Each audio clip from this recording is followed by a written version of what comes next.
Good morning student. आज हम पढ़ेंगे अध्याय 3 कृषि। इसमें हम पढ़ेंगे भारत में फसल उत्पादन। भारत में उत्पादन का अर्थ कृषि से प्राप्त होने वाली उपज की मात्रा से है ना, कि हम कृषि से कितना उत्पादन प्राप्त करते हैं। विगत 60 वर्षों में कृषि का उपज जो है वो अधिक वृद्धि हुई। उपज में देश में अनाज का कुल उत्पादन 1950-51 में 51 मिलियन टन था। वो क्या है 2011 तक 244 मिलियन टन हो गया है। अनाज के उत्पादन में विगत 60 वर्षों में 5 गुना की वृद्धि हुई है ना। 60 वर्षों में क्या है 5 गुना की वृद्धि हुई। इसी काल में जनसंख्या में 3 गुना की अधिक वृद्धि हुई। जो जनसंख्या वृद्धि हुई उसमें 1951 में देश की जनसंख्या 36 करोड़ थी, जो कि 2011 में बढ़कर 121 करोड़ हो गई है ना। जो जनसंख्या वृद्धि है वो भी सोचनीय स्थिति है। इस प्रकार पिछले 60 वर्षों में जनसंख्या की तुलना में अनाज उत्पादन में अधिक वृद्धि हुई है। देश में 1950-51 में दाल का उत्पादन 8 मिलियन टन था, वह 2011 तक 18 मिलियन टन हो गया। इस काल में दाल के उत्पादन में लगभग 2 गुना की वृद्धि हुई। देश में 1950-51 में तिलहन का उत्पादन 5 मिलियन टन था। तिलहन मतलब समझ में आ रहा है, जिससे तेल निकालते हैं ना।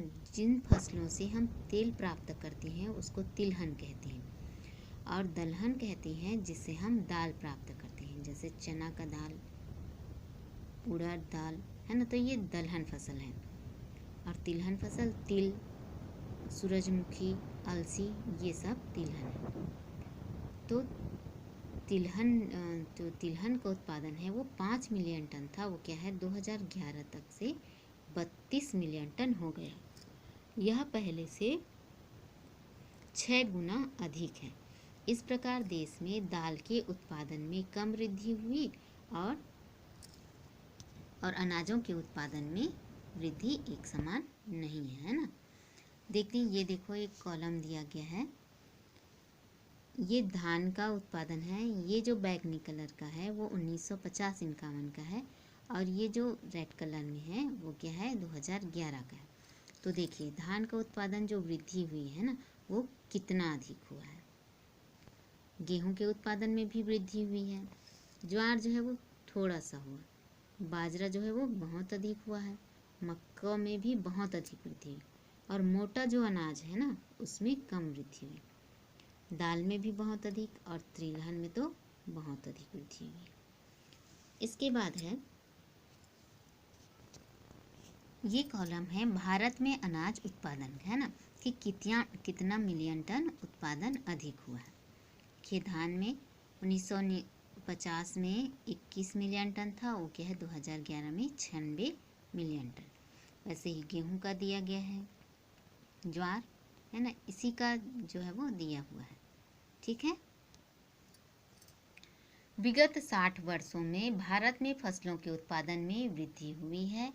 फसलों के उत्पादन में वृद्धि के कुछ आधारभूत कारण थे। जो क्या है फसलों में वृद्धि का कुछ कारण था वो दिया गया है। नीरा बोए गए क्षेत्र में वृद्धि, सिंचित भूमि में वृद्धि और उत्पादकता में वृद्धि। इन तीनों के कारण क्या है फसल उत्पादन में वृद्धि हुई है। देखते हैं। नीरा बोए गए क्षेत्र में वृद्धि।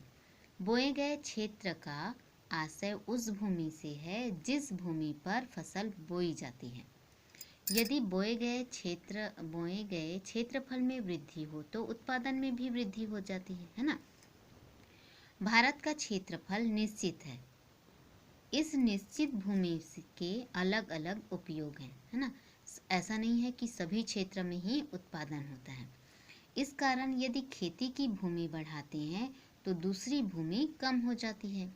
उदाहरण के लिए यदि कृषि भूमि का विस्तार करना हो तो जंगलों को साफ करना होगा, है ना, और जंगलों पर खेती करनी होगी। 60 वर्षों के आंकड़ों से हम निश्चित कृषि भूमि में विस्तार देखते हैं। कृषि भूमि में यह विस्तार 1950 के दशक में ही हुआ है। इसके बाद विगत लंबे समय से यह स्थिर अवस्था में मतलब नहीं बढ़ा है। थोड़ा बहुत फर्क पड़ती भूमि के कारण एवं कृषि भूमि के अन्य उपयोग के कारण आता है। देखिए, नीरा बोया गया क्षेत्र का अर्थ है, मतलब नीरा बोया गया जो क्षेत्र कहा जाए ना, उसका अर्थ है उस वर्ष के दौरान सभी फसलों के लिए बोया गया क्षेत्र।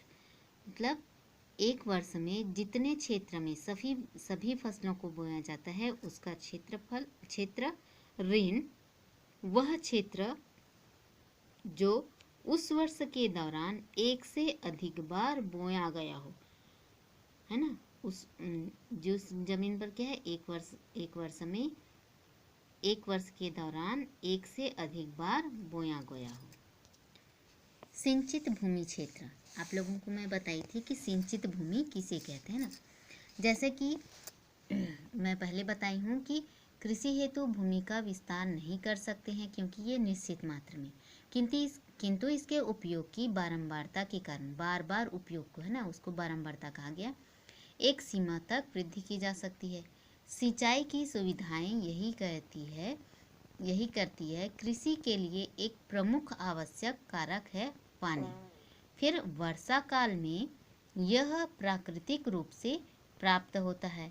जो पानी होता है वो कहाँ से, प्राकृतिक रूप से हमें प्राप्त होता है ना, जिसमें अधिकांश भागों में कृषि की जाती है। लेकिन बारिश के मौसम के बाद पानी का अभाव हो जाता है और अधिकांश भूमि खाली पड़ी रहती है। फसल उत्पादन में वृद्धि के लिए सिंचाई की सुविधाओं का विकास किया गया है ना। इसमें क्या है, नलकूप और नहर का उपयोग किया जाता है। इससे कुछ जो भूमि है पर वर्षा काल के बाद भी कृषि संभव हो पाई है। 1950-51 में देश के कुल 21 मिलियन हेक्टेयर भूमि सिंचित थी, है ना। उस समय 21 मिलियन हेक्टेयर भूमि क्या थी, सिंचाई करने लायक थी, जहाँ सिंचाई हो सकता था, है ना। फिर 2010-11 में इसमें 3 गुना अधिक वृद्धि हुई और यह 64 मिलियन हेक्टेयर हो गया, है ना। अब 64 मिलियन हेक्टेयर जमीन पर क्या है, सिंचाई का साधन है। इसमें से कुछ भूमि ऐसी भी है जिस पर 2 बार सिंचाई की सुविधा संभव है। यदि इस कुल कृषि भूमि को प्रतिशत में देखें तो 1950-51 में देश में 16% भूमि सिंचित थी और 2011 में इसमें लगभग 3 गुना से अधिक वृद्धि हुई है और यह 45% हो गई है ना। ये देखिए, नहरों के माध्यम से सिंचाई की जा सकती है। पहले इतनी भूमि पर हो सकती थी, वो क्या है, अब बहुत बढ़ गई। फिर तालाब कम हो गए हैं, इसलिए वहाँ से ज़्यादा सिंचाई नहीं की जाती है ना। नलकूपों में वृद्धि है, पहले नलकूप नहीं होते थे, लेकिन अब बहुत ऐसे खेत हैं जहाँ नलकूपों के माध्यम से सिंचाई की जाती है ना। फिर कुआं है और अन्य साधन में, जैसे कहीं पानी इकट्ठा हो, है ना, जैसे बरसात में खूब सारा पानी इकट्ठा हो जाता है, जिसको डबरी वगैरह बोल देते हैं ना, तो वहाँ से भी जो पानी पलाया जाता है ना खेतों में, तो इन सबको अन्य कहा गया है ना। तो आज के लिए इतना ही।